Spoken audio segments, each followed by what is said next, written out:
ইফালে গুৱাহাটীৰ কৃত্ৰিম বনক লৈ মুখ্যমন্ত্ৰীৰ মন্তব্য কৃত্ৰিম বন ৰোধৰ বাবে পৰিকল্পনা লোৱা হৈছে ২-৩ বছৰৰ ভিতৰত কৃত্ৰিম বন ৰোধ কৰিব পৰা যাব মেঘালয়ৰ পৰা নামি অহা পানী হিলহাকু আৰু দীপৰ বিললৈ নিয়াৰ চেষ্টা কৰিব লাগিব ফেচবুক লাইভ যোগে এই মন্তব্য কৰিলে মুখ্যমন্ত্ৰী ডক্টৰ হিমন্ত বিশ্ব শৰ্মাই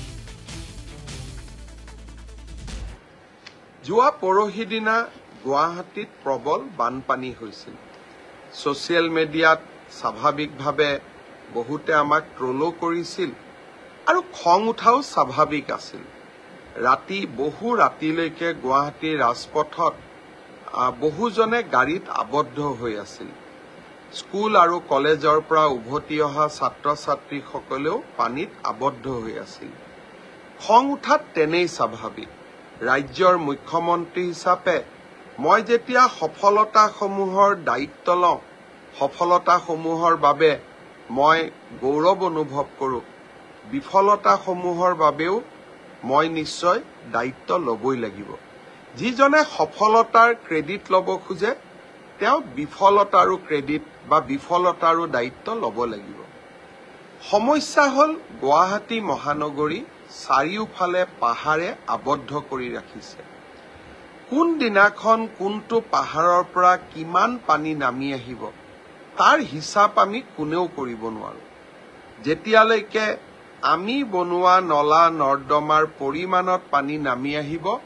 তাক আমি নিয়ন্ত্ৰণ কৰিব পাৰো কিন্তু বছৰৰ এটা দিন বা দুটা দিনত এনেকে বৰষুণ হৈ যায় যে হি আমাৰ নিয়ন্ত্ৰণৰ বাহিৰত যায় যোৱা পৰহি অকল গুৱাহাটীতে বৰষুণ হোৱা নাছিল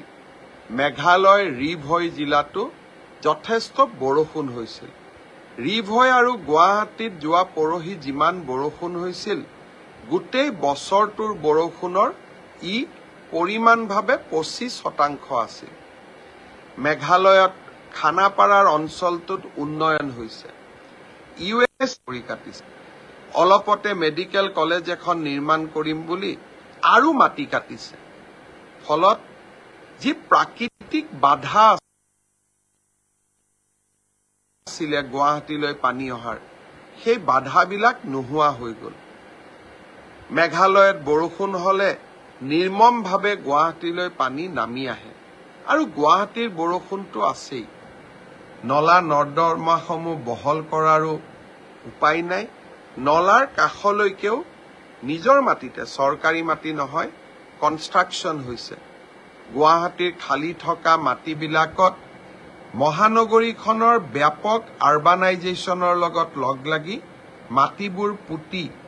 নেচাৰেল যিবিলাক ৱাটাৰ ষ্টৰেজ আছিল সেইবিলাকো নোহোৱা হৈছে মই চিন্তা কৰিছো যে কেনেকে মেঘালয়ৰ মাটি আমি পানী গুৱাহাটীত নহাকৈ আমি দীপৰ বিল আৰু হিলখাকু বিললৈ লৈ যাব পাৰো বিশেষজ্ঞসকলৰ লগত কথা পাতিছো ২-৩ বছৰ লাগিব কিন্তু এটা বিশেষ পৰিকল্পনা আমি প্ৰস্তুত কৰিম